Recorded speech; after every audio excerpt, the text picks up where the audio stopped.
University President Dr. Sukla emphasized the firm mutual connection between the Gambia and the U.S. while stating that the main objective of the university is to complement government's efforts in its quest to attain quality education. I would like to begin today by expressing my deepest gratitude to His Excellency Sheikh Professor Alhaji Dr. Yahya AJJ Jammeh, the President of Republic of the Gambia, for his very kind and continued support to this institution. Higher Education Minister Dr. Mamoudou Tangara lauded the American International University for their foresight and pointed out that the move will immensely accelerate government's efforts to raise the education sector. This is a historic moment, noting that the American International University is the first international university established in the Gambia and the first private conventional university to begin the construction of a permanent campus on Gambian soil. Usually intended as a method of communication with future people and to help archaeologists or historians gather information about the past. The first time capsule was laid in 1939 in the USA, and this university is proud that it will be the first institution in the Gambia to instigate this ceremony. At the climax of the event, Dr. Mamoudou Tangara officially presided over the laying of the foundation stone for the multi-million-dollar university project under construction. For Grts News, this is Babukar Senghor.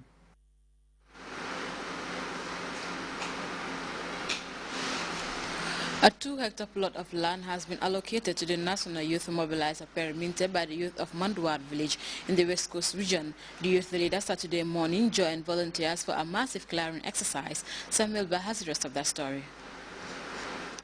Manduar and satellite villages were on Saturday morning joined by other youth volunteers from the Greater Banjul area to clear a 2-hectare plot allocated to the APRC National Youth Mobilizer Perminte.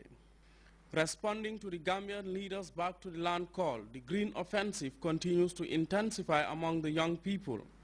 And in the West Coast region, the food self-sufficiency crusade takes more than one dimension. His Excellency the President has been calling on the youths to go back to the land. For us to be, like I said, self-sufficient and financially, economically strong. Not to give the returns to him, but for our own good. And I felt it is important as a National Youth Mobilizer to answer to the President's call, so that the youths behind me will also emulate that. Because I believe if the President is advocating for the youths to go back to the land, definitely I should be in the forefront as an example, so that others will also look upon me and then follow suit. That's the reason why, we are here, and that's exactly what inspired me, what compelled me, to, have my own farm, in Manduar village here. Taking cue from the Gambian leader himself, Minte explains that he is persistently inspired by President Jammeh's leadership qualities and ardent dedication to the national food security quest. Minte advised youths to join the bandwagon of development and to adopt farming as a serious venture. We can do it. We have the land. The lands are everywhere. It's abundant. What I'm telling them is, it is true. The message that the President is sending is a clear message. And the message is only to empower you and to help you become what you're supposed to be. Because tomorrow, you will become a father, some will become mothers, and you will expect to have children who will look upon you for their survival and many other things. So it is important, as long as you are a young man, to stay and then go into farming. At the end of the day, definitely it didn't cost me anything else to have my own farm here in Manduar. Lamin Kamara and Lamin Jaju, Divisional Youth Mobilizer of the KMC and Ward Councillor of Marakisa respectively, explained how the initiative was conceived. We all want to heed to the call of the President, His Excellency Professor Alhaji Dr. Yahya AJJ Jammeh, first of all.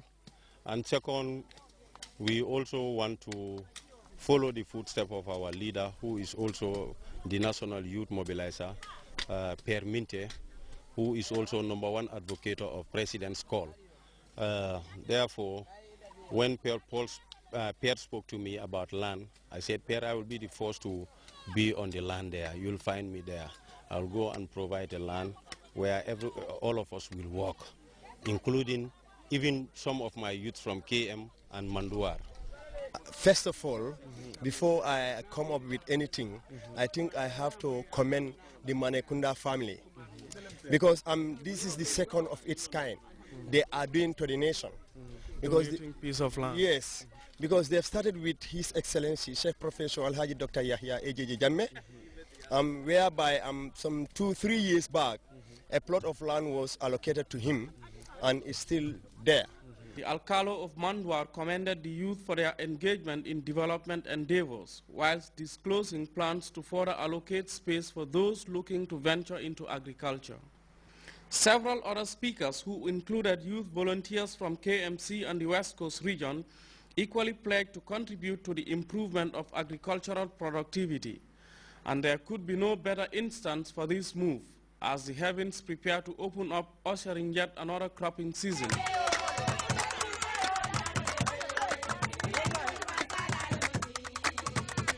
Samuel Ba, GRTS. We'll be back with news from outside the Gambia after this break.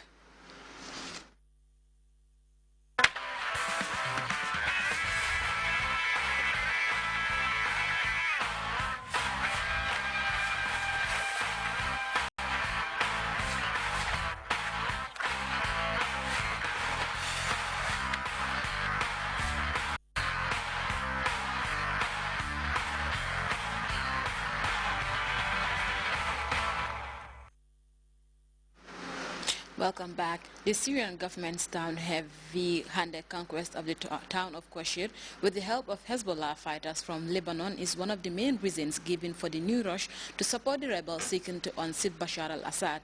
CNN's Frederick Pletin recently traveled to the embattled town to assess the level of destruction. Driving into Qusayr, it's clear just how fierce the battles here must have been. The local church badly damaged, just like the historic mosque, and Qusayr's main landmark, the iconic clock tower. Almost all residents fled during the fighting. Only a few are now coming back. George, who would only give us his first name, fled when Qusayr was in opposition hands. Of course we want to keep living here, he says. We are trying to get help from the government so that we can make this town worth living in again. Qusayr was held by the opposition for more than a year. It's close to the Lebanese border and became a strategic hub for the flow of weapons to rebel forces in central Syria. Regime forces backed by Hezbollah fighters launched an offensive on the town and retook it earlier this month. But the cost was immense. It's really hard to see how anyone could claim victory here in Qusayr. Look at these houses. Look how badly damaged they've been due to the fighting. There's sort of a rough cleanup operation going on in town, but it seems to us as though many of the structures here in Qusayr have been damaged beyond repair. In a rare TV interview, a Syrian military commander shows me how pro-Assad forces captured the town. First, we surrounded the city, and then we attacked it from all sides, he says. And of course, we killed a lot of them, and there were a lot of wounded. The rest of them ran away through the valleys and the mountains, mostly to Lebanon. And now we can announce that Qusayr and its suburbs are totally cleansed of Islamist fighters. Totally cleansed and totally destroyed. Qusayr also highlights the increasingly sectarian nature of the Syria conflict. George, like many of those now returning, is Christian. He took me to his brother's destroyed house. Couldn't hide his anger at Qusayr's Sunni Muslims, many of whom supported the opposition. My brother used to live here with his kids, he says. He's an engineer. His son came to the door and they shot him because they think all Christians are against them. George says he's willing to forgive, but after so much bloodshed, it seems hard to imagine that Qusayr will ever return to what it used to be. A quiet town on the Lebanese border where religious affiliation did not matter. Fred Pleitkin, CNN, Qusayr, Syria. In hiding and in deeper trouble, the U.S. intelligence contractor accused of leaking government surveillance programs is now facing espionage charges. Among other crimes, Edward Snowden is being charged with stealing government property and passing along classified information. Snowden admitted that he reviewed programs and monitored phone records and global email. The Washington Post reports the U.S. has asked authorities in Hong Kong to detain Snowden from Hong Kong CNN's senior international